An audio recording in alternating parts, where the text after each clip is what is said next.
Mom was that way. Let me come home crying over something, and she'd give me candy every time. When you see the stock market come down and the real estate bubble burst, all that phony wealth is going to evaporate. And all that's going to be left is all the debt that we accumulated to foreigners. Peter Schiff is another analyst who was roundly mocked when he predicted a crisis for the US economy in the midst of the boom. We went on an unprecedented global spending binge. American citizens borrowed and spent trillions of dollars to buy stuff. And that is why we're in so much trouble. It was because we got drunk on all that fed alcohol. Fed alcohol. Fed alcohol. In a world that was suddenly uncertain, with the country under attack, nothing felt safer than investing in your own home, in the American dream. I do believe in the American dream. I believe there is such a thing as the American dream. Owning a home is a part of that dream. It just is. Right here in America, if you own your own home, you're realizing the American dream. Vernon Smith was awarded the Nobel Prize in Economics in 2002. He received it for his research in experimental economics. In his experiments, he puts economic theories to the test. Smith is an expert on bubbles. If you can buy a home with almost nothing down, then you do well if the prices continue to go up. If it goes down, well, then you have an incentive to walk away from it and let the bank have it. Low interest rates caused a housing bubble. Cheap loans encouraged people to buy more and bigger homes. Housing prices began to rise by 10% a year. So many took out a second mortgage on their old house to fund consumption. You want to go on that vacation? Buy some new clothes? How about putting an addition on your house? You don't have the money? How about a home equity loan? That's for you. Let's use your house as a piggy bank. The banks granted loans to almost anyone. Why would you need a decent income to buy a home if you can get rich just living in it? The market even coined the term Nina loans. No income, no assets, no problem. You'll get a loan anyway. The legislation was more aggressively pushing lenders to lend to people of modest means, people whose incomes were 80% of the median income or below. Politicians encouraged this. For a long time, both the left and the right have been encouraging home ownership. So they've created deductions, subsidies, and insurances. And they created two huge mortgage financing companies, Fannie Mae and Freddie Mac.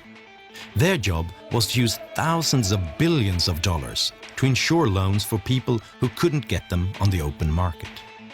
They were government-sponsored enterprises. They had private owners, but they had been created by Congress, and their transactions were guaranteed by the government. So particularly Fannie Mae and Freddie Mac are government-sponsored enterprises. And what it means is they're private, not now maybe, but they're private companies that have special charters from the government. And the thing about government-sponsored enterprises, which is the main thing people are talking about, is a sense that they're guaranteed by the government. First of all, government-sponsored corporations that help create our mortgage system. I introduced two of the leaders here today. They call those people Fannie Mae and Freddie Mac, as well as the federal home loan banks, will increase their commitment to minority markets by more than $440 billion. In the last decade, Fannie Mae and Freddie Mac have donated more than $200 million to politicians in Washington. Enterprise-sponsored government. I asked the former Freddie Mac chief economist what they got for their money. I don't know. I mean, that's a tougher question. No, they had a pretty good charter. They were regulated in a spotty way. In many ways, the regulatory structure wasn't that bad, but it was the case that the regulatory structure was a compromise. It wasn't a treasury, it wasn't a housing, really. It was somewhere in between. You know, there was a huge moral hazard courtesy of the government in the mortgage market. When the government, through Fannie and Freddie, started to guarantee mortgages, then the lenders were no longer worried about getting their money back because the government said, we guarantee it. And so that's why I've proposed and urged Congress to fully fund the American Dream Down Payment Fund. This will use money, taxpayers' money, to help a qualified low-income buyer make a down payment. Well, greed has to be balanced with a certain amount of fear, and that's what down payment rules are all about, and amortization rules, is to keep people from carried away by, as you say, the greed of expecting to become rich by buying a home and reselling it at a higher price. And that's important. And one of the barriers to home ownership is the inability to make a down payment. And if one of the goals is to increase home ownership, it makes sense to help people pay that down payment. This is the problem, the moral hazard. We gave a moral hazard to home buyers. Once you say that you can buy a home with no down payment, all of a sudden there's no risk to the borrower. He doesn't care if he overpays, because if the house keeps going up, he makes money. If it stops going up, the bank loses the money. You know, we have moral hazards in our banking system. The U.S. government guarantees all bank deposits. Well, what does that mean? That means that depositors don't care what the banks do with their money once they deposit it, because they know the government guarantees it. And the federal government obviously has to play an important role, and we will. We will. I mean, when I lay out a goal, I mean it. Why are they doing that? Why can't we let mortgages be financed in the private sector? The reason is because the private sector would not finance these crazy mortgages, and real estate prices would have to come down to levels that people can actually afford. How can you promote home ownership if people can't afford the home? The big banks dared to make riskier loans because they had started repackaging loans and selling them to others as securities. They sold them to each other, to Fannie Mae and Freddie Mac, and they sold them to Norway, to Germany, and to China. If the loans turned bad, someone else would end up with a hot potato. I guess we're a little early. What do you want to do? Anything but inspect this temple of capitalism? Oh, Nick. Look at them. Their eyes popping out of their heads, drooling over the very things that are taking away their jobs. Now, Nick, don't get all excited. My family think that America is a pretty swell place, and I don't want you to disillusion me. I know.